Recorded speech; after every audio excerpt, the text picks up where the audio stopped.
Bismillahirrahmanirrahim. Assalamualaikum warahmatullahi wabarakatuh. Innal hamdalillah nahmaduhu wa nasta'inuhu wa nastaghfiruh wa na'udzu billahi min shururi anfusina wa min sayyiati a'malina. Man yahdihillahu fala mudilla lahu wa man yudlil fala hadiya lahu. Asyhadu an la ilaha illallah wahdahu la syarika lahu wa asyhadu anna Muhammadan 'abduhu wa rasuluh. Allahumma salli wa sallim ala sayyidina Muhammad wa ala alihi wa ashabihi wa tabi'in wa man tabi'ahum bi ihsanin ila yaumiddin. A'udzu billahi minasy syaithanir rajim. Ya ayyuhalladzina amanu taqullaha haqqa tuqatih wa la tamutunna illa wa antum muslimun. Amma ba'd. Yang berusaha Tuan Haji Ahmad Nazri Muhammad Yusof selaku penerbit rancangan tafsir Al-Quran dan seterusnya, sidang pendengar yang dirahmati Allah Subhanahu wa taala. Alhamdulillah, pertamanya adalah kita sama-sama merafakkan setinggi-tinggi kesyukuran kehadrat Allah Subhanahu wa taala di atas segala nikmat kurniaan dan rezekinya yang tidak ternilai. Selawat dan salam ke atas junjungan besar Nabi Muhammad sallallahu alaihi wasallam, ahli keluarga baginda dan para sahabatnya yang tercinta. Tuan-tuan, puan-puan, para pendengar yang dimuliakan oleh Allah Subhanahu wa taala. Pada hari ini kita akan menyambung kembali rancangan tafsir Al-Quran bagi siri yang ke-30. Insya-Allah pada kali ini kita akan membincangkan mengenai pentafsiran ayat ke-31 surah Al-Anfal. A'udzu billahi minasyaitonir rajim. Bismillahirrahmanirrahim. Wa idza tutla 'alaihim ayatuna qalu qad sami'na law nasha'u laqulna misla hadha in hadza illa asatirul awwalin. Dan apabila dibacakan kepada mereka ayat kami, lalu mereka berkata, sesungguhnya kami telah mendengarnya. Jika kami mahu, nescaya kami dapat mengatakan kata-kata seperti Al-Quran ini. Al-Quran ini tidak lain hanyalah cerita dongeng orang dahulu kala. Sidang pendengar yang dirahmati Allah, Profesor Dr. Muhammad Quraish Shihab melalui kitabnya Tafsir Al-Misbah menyatakan bahawa kalimah asatir ialah kata jamak daripada perkataan usturah, iaitu kisah dongeng dahulu kala atau mitos. Beberapa riwayat menunjukkan bahawa ayat ke-31 surah Al-Anfal ini berkaitan dengan An-Nadar Ibnu Al-Haris, iaitu antara manusia yang paling banyak memperlecehkan Rasulullah sallallahu alaihi wasallam dan ajaran baginda. Dia seringkali pergi ke pelbagai daerah di luar jazirah Arab untuk berdagang. Dalam kunjungannya itu dia bertemu dengan penganut agama Kristian yang menjelaskan tentang kitab mereka. Dia juga seringkali bertemu dengan penduduk negara Parsi dan menerusi maklumat mereka. Dia mengetahui tentang mitos rakyat Parsi dan sejarah raja-raja di negara tersebut. Melalui kisah dongeng dan mitos itulah dia membandingkannya dengan ayat Al-Quran. Menurut Syekhul Islam Al-Imam Fakhruddin Ar-Razi, beliau menyatakan bahawa An-Nadar Ibn Al-Haris telah membeli buku Kalilah wa Dimnah. Dengan menggunakan buku tersebut, dia membacakannya di hadapan kaum kafir musyrikin Mekah untuk mengalihkan perhatian mereka daripada kitab suci Al-Quran. Menurut ulama, buku tersebut berasal dari negara India dan selepas itu ia diterjemahkan ke dalam bahasa Parsi pada zaman pemerintahan Kaisar Anushirwan. Beberapa kisah daripada buku ini adalah bersumberkan daripada Mahabharata. Kisahnya merupakan suatu imajinasi atau khayalan dengan menggunakan binatang sebagai watak utama dalam penceritaan. Untuk makluman sidang pendengar sekalian, Syekhul Islam Al-Imam Fakhruddin Muhammad bin Umar Ar-Razi ialah seorang ulama Islam yang dilahirkan pada tahun 1150 Masihi di Ar-Ray, Iran. Beliau merupakan keturunan Khalifah Abu Bakar As-Siddiq radhiyallahu anhu. Beliau juga digelar dengan gelaran Sultan Al-Mutakallimin, Al-Imamul Kabir, Syekhul Ma'qul wa Manqul. Beliau telah mengarang sebuah kitab tafsir Al-Quran yang berjudul At-Tafsir Al-Kabir, yang dikenali sebagai Mafatihul Ghaib. Beliau meninggalkan dunia pada tahun 1209 Masihi ketika berusia 59 tahun dan dikebumikan di Hirah, Afghanistan. Sidang pendengar yang dimuliakan, Tengku Muhammad Hasbi As-Siddiqi menerusi kitabnya Tafsir An-Nur mentafsirkan ayat ke-31 surah Al-Anfal ini dengan menyatakan bahawa apabila kaum kafir itu dibacakan dengan ayat-ayat Allah yang diturunkan kepada Rasulullah sallallahu alaihi wasallam, maka dengan sikap sombongnya mereka berkata, sekiranya kami mahu, maka kami juga boleh mengungkapkan kata-kata yang sama seperti mana ayat yang kamu bacakan.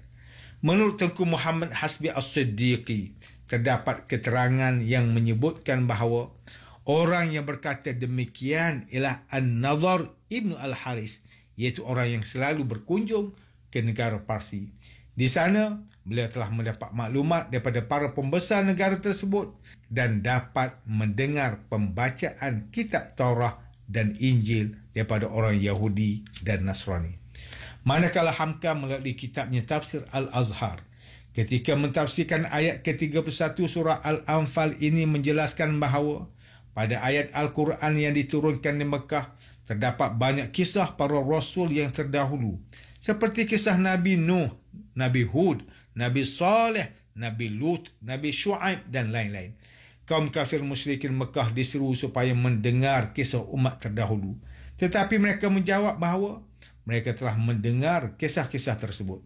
Bahkan mereka juga sanggup untuk membuat kisah yang sama. Mereka juga berkata bahawa ini tidak lain hanyalah kisah dongeng orang dahulu kala. Menurut Hamka lagi, kisah umat dan para rasul terdahulu itu adalah bertujuan untuk mengajar kaum kafir musyrikin Mekah mengenai azab seksaan Allah kepada kaum yang derhaka dan tidak menerima suruhan para rasul. Tetapi mereka tidak menerima kisah tersebut sebagai suatu pengajaran dan perbandingan. Bahkan mereka mengatakan bahawa semua kisah tersebut hanyalah dongeng semata-mata. Manakala Ustaz Salahuddin Abdullah dan Ustaz Umar Khalid melalui kitab mereka Tafsir Mubin ketika mentafsirkan ayat ke-31 surah Al-Anfal ini menyatakan bahawa kaum kafir musyrikin Mekah telah menuduh Al-Quran yang dibacakan kepada mereka itu tidak lain hanyalah cerita dongeng dan legenda nenek moyang dahulu kala yang telah direka-reka dan bukannya kalam Allah. Ustaz Salahuddin Abdullah dan Ustaz Umar Khalid juga telah memetik pandangan daripada Abu Su'ud Afendi Al-Imadi yang menyatakan bahawa sikap seperti ini ialah satu sikap sombong yang keterlaluan. Ini kerana jika mereka mampu dan berupaya untuk mengadakan kitab seperti Al-Quran, maka sudah tentu mereka tidak akan bertangguh lagi. Dan sudah pasti mereka akan mengadakannya dengan serta-merta. Tetapi apakah yang menghalang atau menyebabkan mereka masih berdegil dan tidak mahu menjawab cabaran daripada Allah supaya mereka mengadakan satu surah sahaja seperti Al-Quran? Mereka bukan saja dicabar dengan kata-kata, bahkan selepas umat Islam berhijrah ke Madinah, mereka dicabar pula dengan kekuatan pedang untuk membuktikan kebenaran mereka, tetapi mereka tidak mampu berbuat apa-apa. Untuk makluman sidang pendengar sekalian, Syekhul Islam Abu Su'ud Afendi bin Muhammad Al-Imadi ialah seorang ulama tafsir Al-Quran yang hidup pada abad ke-16 Masihi di Istanbul, Turki pada zaman pemerintahan Sultan Sulaiman Al-Qanuni dan Sultan Salim II, iaitu Khalifah Kerajaan Islam Turki Utsmaniyah. Beliau telah mengarang sebuah kitab tafsir Al-Quran yang berjudul Irsyadul Aqli Salim ila Mazaya Al-Kitabil Karim, atau lebih dikenali sebagai Tafsir Abi Su'ud. Beliau meninggal dunia pada 23 Ogos 1574 Masihi ketika berusia 83 tahun. Sidang pendengar yang dirahmati Allah, demikianlah tafsir bagi ayat ke-31 surah Al-Anfal menurut pentafsiran oleh para ulama. Ayat ke-31 surah Al-Anfal ini menceritakan kepada kita mengenai sikap sombong orang kafir musyrikin Mekah pada zaman Nabi Muhammad sallallahu alaihi wasallam. Ini kerana mereka mengaku telah mendengar ayat Al-Quran yang dibacakan kepada mereka, tetapi mereka tetap mengatakan bahawa Al-Quran ini hanyalah cerita dongeng orang dahulu kala. Bahkan mereka juga bersikap angkuh apabila berkata bahawa mereka mampu membuat ayat lain yang sama seperti ayat Al-Quran. Namun hakikatnya, mereka tetap tidak mampu untuk menandingi ayat Al-Quran walaupun sudah dicabar untuk membuat satu surah sahaja seperti Al-Quran. Sidang pendengar yang dimuliakan, jika kita melihat situasi masyarakat pada hari ini, masih terdapat di kalangan orang Islam yang bersikap sombong dan angkuh terhadap orang lain, terutamanya sesama Muslim. Mereka merasakan bahawa diri mereka adalah lebih baik, lebih bagus dan lebih mulia berbanding orang lain. Bahkan mereka memandang rendah dan hina kepada manusia lain sehingga sanggup mengeluarkan kata-kata penghinaan, bersikap marah dan tidak berpuas hati, tidak mahu berterima kasih kepada manusia dan menolak pemberian atau bantuan yang diberikan oleh orang lain kepada mereka. Sikap sombong dan angkuh ini berpunca daripada sesuatu kelebihan dan keistimewaan yang dimiliki seperti harta benda, kemewahan, darjat, pangkat, ilmu pengetahuan, keturunan, pengikut dan ahli keluarga yang ramai dan sebagainya. Ingatlah, sesungguhnya sikap sombong dan angkuh ini merupakan suatu perbuatan yang keji dan tercela. Bahkan sikap ini adalah sama seperti mana perbuatan iblis yang enggan sujud kepada Nabi Adam AS, walaupun perintah sujud itu datangnya daripada Allah Subhanahu Wa Taala. Allah Ta'ala berfirman dalam surah Al-Baqarah ayat ke-34, وَإِذْ قُلْنَا لِلْمَلَائِكَةِ اسْجُدُوا لِآدَمَ فَسَجَدُوا إِلَّا إِبْلِيسَ أَبَى وَاسْتَكْبَرَ وَكَانَ مِنَ الْكَافِرِينَ. Dan ingatlah ketika kami berfirman kepada para malaikat, sujudlah kamu semua kepada Nabi Adam, maka mereka pun sujud kecuali iblis kerana dia enggan dan sombong dan dia juga termasuk golongan kafir. Selain itu, Allah Subhanahu Wa Taala juga melarang manusia untuk bersikap sombong kepada manusia lain kerana sikap tersebut tidak disukai oleh Allah. Perkara ini dijelaskan menerusi ayat ke-18 surah Luqman. وَلَا تُصَعِّرْ خَدَّكَ لِلنَّاسِ وَلَا تَمْشِي فِي الْأَرْضِ مَرْحًا إِنَّ اللَّهَ لَا يُحِبُّ كُلَّ مُخْتَالٍ فَخُورٍ. Dan janganlah kamu memalingkan wajah kamu kerana memandang rendah kepada manusia lain. Dan janganlah kamu berjalan di atas muka bumi dengan berlagak sombong. Sesungguhnya Allah tidak suka kepada setiap orang yang sombong lagi membanggakan diri. Rasulullah sallallahu alaihi wasallam juga turut menjelaskan bahawa orang yang bersikap sombong ini tidak akan masuk ke dalam syurga. Bahkan mereka menjadi penduduk neraka. Sabda baginda sallallahu alaihi wasallam, la yadkhulul jannah man kana fi qalbihi misqalu dzarratin min kibr.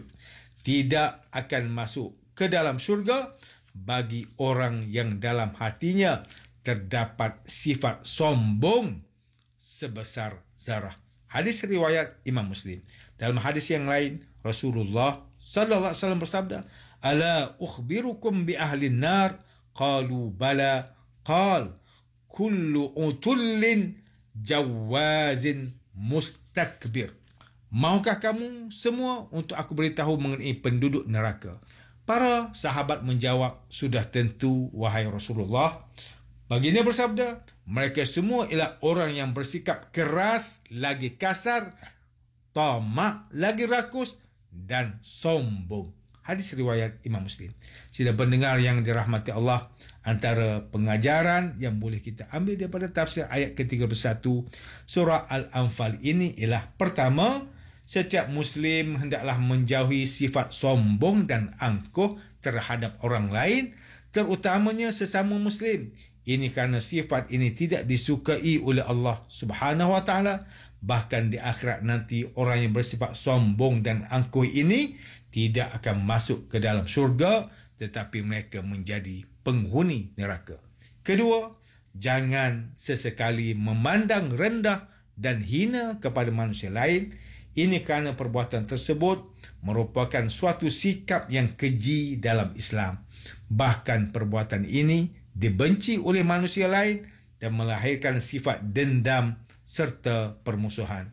Sidang pendengar yang dimuliakan, sekian saja rancangan tafsir Al-Quran pada hari ini. Semoga kita semua mendapat manfaat daripada perbincangan ilmu ini. Insya-Allah, mudah-mudahan kita akan bertemu lagi pada siri rancangan tafsir Al-Quran yang akan datang. Wabillahi taufiq wal hidayah. Wassalamualaikum warahmatullahi wabarakatuh.